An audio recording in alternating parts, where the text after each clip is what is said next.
Turning over to the second part of this exam review, in part B are the multiple choice questions, and the first one says, a statistician surveys 953 Canadian males who play recreational sports, asking their age, sport played, and frequency on a weekly basis. Now the 953 is not a variable. It's only the size of the sample. The only variables are they ask their age, the sport played, and the frequency, how often they play. So there's only 3 variables. So A would be the correct answer for number 1. Question 2 says, a researcher wants to know the attitudes of North American females on violence towards women. The researcher surveys 450 female college and university students, and you're asked, what's the population? Now, the population is not just college and university students, because they're looking for attitudes of North American females. In this particular case, they may have just asked female college and university students, but the population would be all women in North America. So C is the correct answer for number 2. Question 3 says, a house is described by its floor area, number of rooms, number of stories, and asking price. Now, those are all numerical, so all are qualitative. B is it's more specific because it says that some are continuous and some are discrete, and that is actually the correct answer because the floor area would be a continuous because it's measurable. Number of rooms is discrete, so automatically we've got a continuous variable there, a discrete one here. Number of stories would also be discrete. The asking price is, well, technically it's discrete because there is a limit to how much you could change it. It's not really measurable, although there are a lot of different asking prices you could select, I suppose. But there are both continuous and discrete variables here, so B is the correct answer. For number 4, investigators selected 20 schools at random and then selected 12 administrators in those schools. You're asked, what kind of sampling was this? This would be multi-stage random sampling because in the first stage they randomly selected 20 schools and then from them the 12 administrators. So C is the correct answer for number 4. For question 5, to test airbags and automobiles, the airbags are actually deployed, so they're basically destroyed to test to see if they work. 100 airbags are randomly chosen to be tested, so we're asked what kind of sampling is this, and it would be called destructive random sampling. So C is the correct answer for 5. Number 6 says how many terms are in the series given by this summation. Now, it starts at 2 and it goes up to 10. So from 2 to 10, if you actually count 2, 3, 4, 5, 6, 7, 8, 9, 10, there's only actually 9 numbers there. Now, some people might think that there's 8 because 10 minus 2 is 8. But if you're actually subtracting 2 from 10, you're actually ignoring the 2 because you wouldn't be including it. So you actually have to subtract those and add 1 because 2 gives you a term and also 10 does. So you have to include both the first and last. So there actually are 9, so D is the correct answer for number 6. Number 7, you have to write the following as a single summation. Now notice that, even though it's a different variable, 2 plus h squared, 2 plus k squared, those two term parts are the same. The index is different here, using k here and h here. But notice this goes from, index goes 1 to 7, and this picks up at 8, the next number, and goes to 20. So you can rewrite this as one summation, as either 2 plus k squared or 2 plus h squared. It doesn't matter really. The correct answer is C here. I used h. And so h would go from 1, the beginning of this summation, up to 20, the top limit on that one. Now, if you want to use k here, there's nothing wrong with that. If you went k equals 1 to 20, 2 plus k squared, that's still okay. There's nothing wrong with that. So C would be the correct answer for number 7. For question number 8, for a linear regression, you're told that r squared is 0.987, etc. You're asked what kind of correlation exists between the variables. And it would be a fairly strong correlation. If this value is quite close to 1, then it's a strong correlation. If it gets closer to 0, it's a more weak correlation. So A is the correct answer for number 8. Number 9, what kind of skewness exists in the following graph? And so notice that the right end extends out towards the positive direction, and so it would be positive skewness for question number 9. On to the next page. For question number 10, says, which of the following is a regression equation given this TI-83 plus graphing calculator image? Now, it says y equals ax plus b. So it's not mx plus b like a lot of people might be used to. So they actually use a to represent the slope here, the 2.629 number, or 2.63 I rounded to. So that's the slope, that's what goes here. And the b value is 14 point about 4. It would round to 0.4. So that's the b value here, the y-intercept. So a is the correct equation. Y equals 2.63x plus 14.4 for question number 10. And notice in B, I actually reversed the two. I've actually got them in the wrong order. So A is correct, but B is not. For number 11, the number of ways that the letters A, B, C, D, E, F, G, and H can be arranged if E and F must be adjacent. Now, if E and F must be adjacent, then they could be in the first and second spot, or the second and third spot, or the third and fourth spot, etc. So you think of the E and F as a pair, something that has to be together. So they're together, and then there's 1, 2, 3, 4. There's 5 other objects or letters in this case. So it's like you're arranging in different orders 6 things. There's the 5 individual letters here plus the EF pair. So you're arranging 6 things. So that's why I have a 6 factorial here. It's multiplied by 2 because you can have E first and F second, or the other way around, F first and E second. That's why I multiply it by 2. So no matter where E and F are, first and second, third, fourth, etc., it could be EF or FE. So we multiply that by 2, which gives us 1440, which is answer C. So C is correct for number 11. Number 12, a container has 6 red chips, 7 blue chips, 2 green chips, and 10 yellow chips. Now, if a blue chip is removed from the container and not replaced, okay, so there's only 6 blue chips in there now, you're asked to state the probability the next chip drawn will be red. Well, originally there were 6 plus 7 is 13, and 2 more is 15, and 10 makes 25. But now there's only 24 because that blue one was taken out. And of those 24 chips, 6 are red. So 6 out of 24, which reduces to 1/4, would be the chance or probability the next one drawn will be red.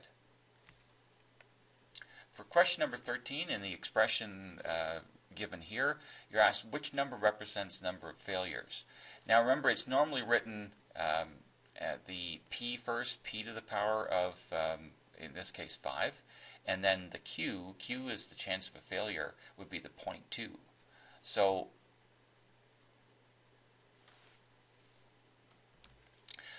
the Q would be 0.2. Now the number of failures then would be 27 because it's the exponent on the Q.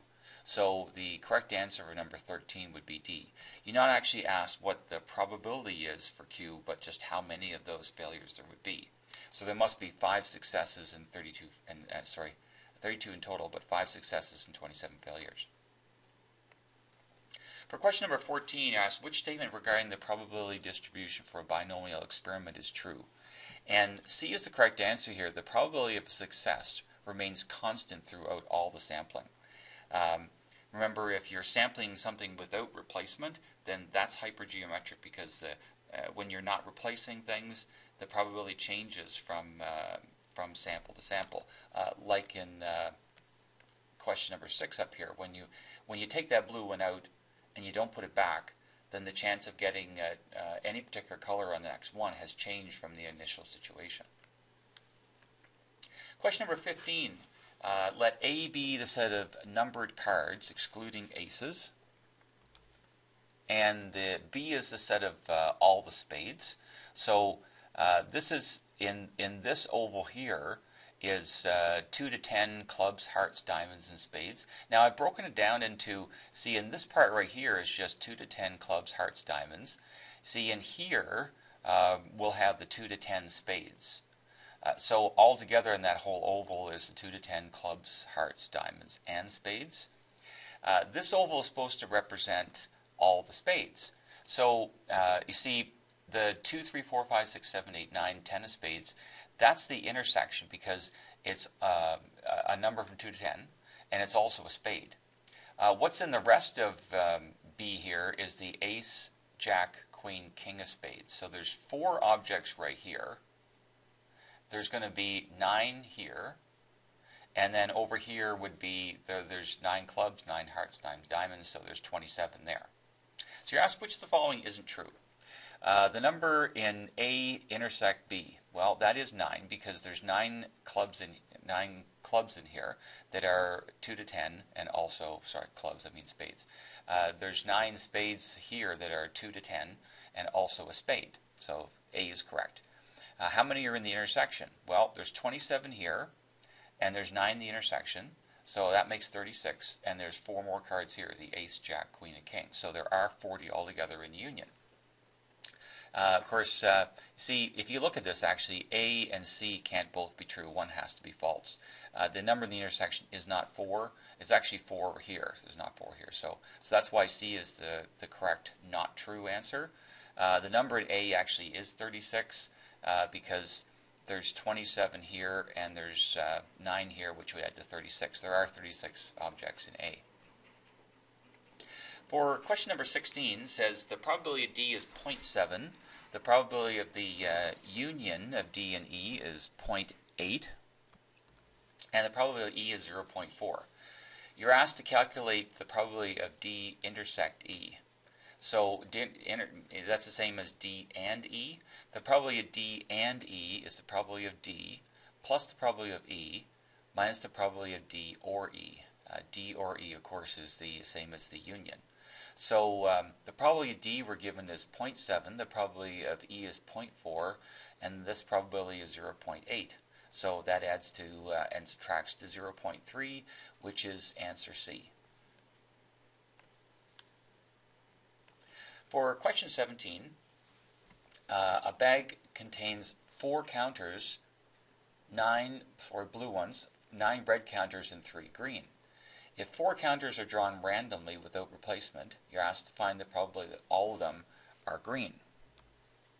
Now, to find the probability all of them are green, notice that there's only 3 green counters, but we're selecting 4. So it's impossible that all of them are green, and that's why the answer for number 17 would be 0, because it's an impossible event.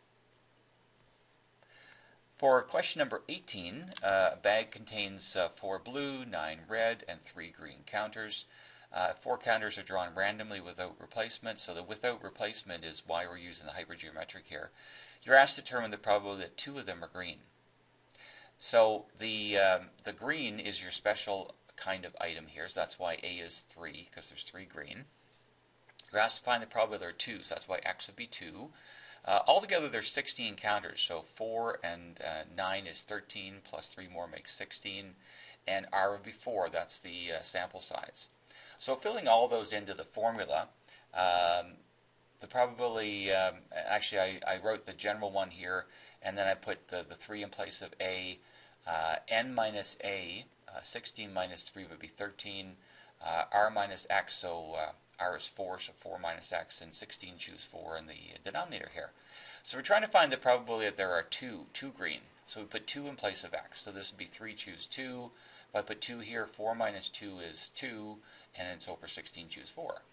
And so if we evaluate this, we will get 3 choose 2 is 3, the 13 choose 2 is 78, 16 choose 4 is 1820, 3 times 78 is 234, and if we reduce that, it will reduce to 9 over 70. So D is the correct answer for number 18. For question number 19, you're given this Venn diagram. So there's 5 objects here and 7 in the intersection. So there's 12 altogether in A. And then there's 3 objects over here on the other side of B. So B has 10 altogether. Now, there are 7 where they overlap, of course. So there are 12 and 3 makes 15 objects altogether. So to determine the probability of B, it would be there's 10 objects in B altogether out of the 15 objects altogether. So the probability of B happening would be 10 over 15. We divide each of these by 5. 5 goes into 10 twice and 15 3 times. Then the probability would be 2/3. So that's why A is the correct answer for number 19. For question 20, a coin is flipped 3 times, and a card is drawn from a double regular deck of cards. So we've got 104 cards, 2 of each card. Okay, 2 times 52 would be 104 cards. And we're asked to determine the probability of drawing a black queen given that the flips are all heads. Now, it really doesn't matter that how many times you flip the cards. That's an independent event. So all that's really important is that there are 104 cards, and there would be 4 black queens. There'd be a queen of clubs and a queen of spades in each of the 2 decks. So there'd be 2 times 2 or 4 black queens out of the 104 cards. And 4 goes in 104, 26 times, so this will reduce to 1 over 26, which is answer D.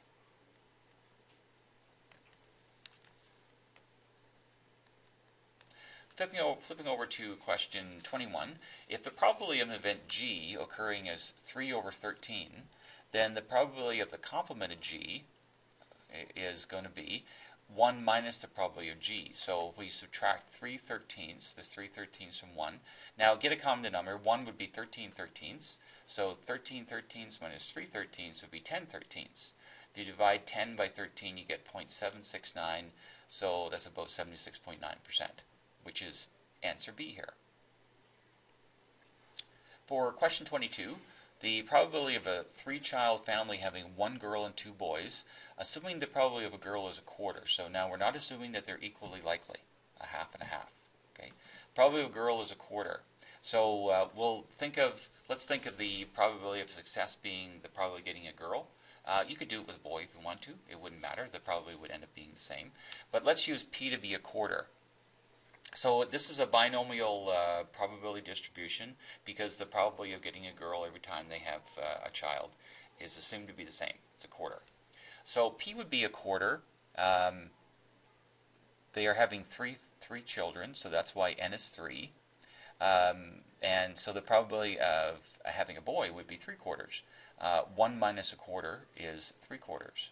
So 3/4 would be either your Q. We don't necessarily like to think of that as a failure, but that's the terminology in this case. And again, N is 3, so 3 minus X would be the exponent here. Now, we want to find the probability of having a girl, like 1 girl out of 3. So that's why X is 1. So this would be 3 choose 1, a quarter to the first, and we put 1 here, then we're going to be squaring the 3/4. So 3 choose 1 is 3, a quarter to the first is a quarter. And 3/4 squared would be 9/16. 3 squared is 9, 4 squared is 16. So if we multiplied all this together, 3 times 1 times 9 is 27. In the denominator, 1 under here times 4 times 16 is 64. So 27 over 64 would be the correct answer, which is D for question 22. In question number 23, the expected payout from playing game has the payouts listed below. So if you draw a numbered card, the probability is 0.692, you get $1. If you draw a face card, the probability is 0.231, you are paid $4. And if you draw an ace, it only has a probability of 0.0769, you're paid out $6. Now, you pay $3 to play each time, and you're asked, what would you expect to win or lose, and the net total amount, including the $3 to pay, if you played the game 100 times. So this is really an expected value question. So to find the expected value, we would take each of these probabilities, so 0.692 is the first one. Now I'm multiplying it by 1 subtract 3, because if you win $1, but you paid 3 to play, then you're actually losing 2 if you draw a numbered card. So that's why we're subtracting the 3 from 1. Plus 0.231 times 4 minus 3. See, if you pay 3 to play and you win 4, you're actually only up $1. So that 4 minus 3 is up the $1. And of course, plus 0.0769 times the 6 minus 3. So 1 minus 3 is -2, that's plus 1, and that's you're up $3 there. So if we multiply this all together, it works out to -0.9223, which actually means, in the long run, you're on average losing almost $1. That's almost $1, but 92 cents per play. So over 100 plays, 100 times that, you're actually losing a little over $92. So D, now I could have put the 0.23 here, I suppose, but you were losing about $92 if you played 100 times. Question number 24. A particular production process is known to yield 6 defective CFL bulbs per production run of 1,000 items, 1,000 bulbs. Quality control randomly selects 20 bulbs for testing. You're asked, what's the probability that 4 of those will be defective? Well, this is sampling without replacement. It's not like you're putting the bulb back each time. So that's why we're using the hypergeometric probability distribution. You're told that 6 are defective, so that's the special kind of item. That's why A is 6. You're asked to find the probability of 4 defectives. That's why X is 4. It's a production run of 1,000 items, so that's why N would be 1,000. And R would be 20, so 20, that's the sample size. So in our formula, if we fill 6, 4, 1,000, and 20 in place of those 4 variables, that's the probability distribution formula. Now we're trying to find the probability of 4 happening. So we put 4 in place of X. So 6 choose 4, 4 in here, this is going to be 994 choose 16, and over 1,000 choose 20. And so that works out to this. Now, the combinations are quite big. You might not actually be able to evaluate that in your calculator because the combination is so large. That's why I've left the answer in that form. So that's the answer D. Now, you might have a calculator that you're able to calculate those. If you are, then you could change it to a decimal if you wished. Question number 25 asks, how many different arrangements are there of the letters in the word mathematics? Now, if you count all the letters, there are 11 letters in the word mathematics, and some of the letters are duplicated or repeated. So, for example, there is a T here and a T here, so there's 2 T's. And there's also 2 A's, one here and here, and there's also an M at the beginning and an M here. So to calculate, see, if all the letters were different, there would just be 11 factorial possible arrangements. But because some of the letters are repeated, it's like if I take this A and move it over here, and this A and move it over here, it looks exactly the same. So there's not another permutation. So we divide the 11 factorial by 2 factorial, 2 factorial, 2 factorial, because there are 3 different letters, there's just 3 of these, that occur twice. And so that works out to 4,989,600, which is answer B. For question number 26, the value of this expression, 300 factorial divided by 297 factorial, is... And again, the factorials are quite large, so you might not be able to evaluate this directly in your calculator. But remember, 300 factorial is the product of all the numbers from 300 down to 1. And so I don't want to write it all the way down to 1. So it would be 300 times 299 times 298 times 297 all the way down to 1. Now instead of writing the 297 all the way down to 1, I'm going to leave that part as 297 factorial. And the reason I'm stopping there is because the denominator is 297 factorial. So those 297 factorials will divide out, and so after they divide out, we're actually just left with a product of 300, 299, and 298, which works out to 26,730,600. So D is the correct answer for question 26. For question number 27, on average, Ben scores 24% of his shots on goal, and he gets 10 shots on net in a game. You're asked, what's the probability he scores 2 goals? Now, so the assumption here is that this 24% stays the same from shot to shot. So that's why we're using the binomial probability function. So N would be 10 because he gets 10 shots on goal. P would be 0.24 because he's scoring 24% of the time. We would probably call that a success. And so a failure would be not scoring. So 1 minus 0.24 is 0.76. That's the Q. And of course 10 minus X would be the exponent there. So the probability scores 2 goals, the little x is 2. So probability that x is 2 would be 10 choose 2 times 0.24 squared times 0.76 to the 8th. 10 minus 2 would be 8. And so that works out to 0.288, which is 28.8% for question 27. For question 28, on average, Ben scores, again, 24% of his shots on goal, and he gets 10 shots in a game. What's the probability he scores 1 or more goals? Now, 1 or more goals would be 1 goal, 2 goals, 3, 4, all the way up to 10. So you could calculate all those individually, but that's pretty long. So a little quicker way to do this is if you see one or more goals includes everything but him not scoring any at all, which would be 0. So a quicker way to do this is to take that probability function and calculate the probability he doesn't score any, and then just subtract that from 1, because the probability x is greater than or equal to 1 would be 1 minus the probability that it doesn't happen. So the probability of it not happening is when we put 0 in place of x, and that works out to 0.064. So 1 minus that would be 0.936. So there's about a 93.6% chance that he's going to score 1 or more goals in a game, which is answer D. 29, again, same scenario. The P would be 0.24. He gets 10 shots in the game. What's the expected number of goals? So the expected value or expected value formula for a binomial is n times p. So 10 times 0.24, so 2.4. So to the nearest whole number, that's about 2.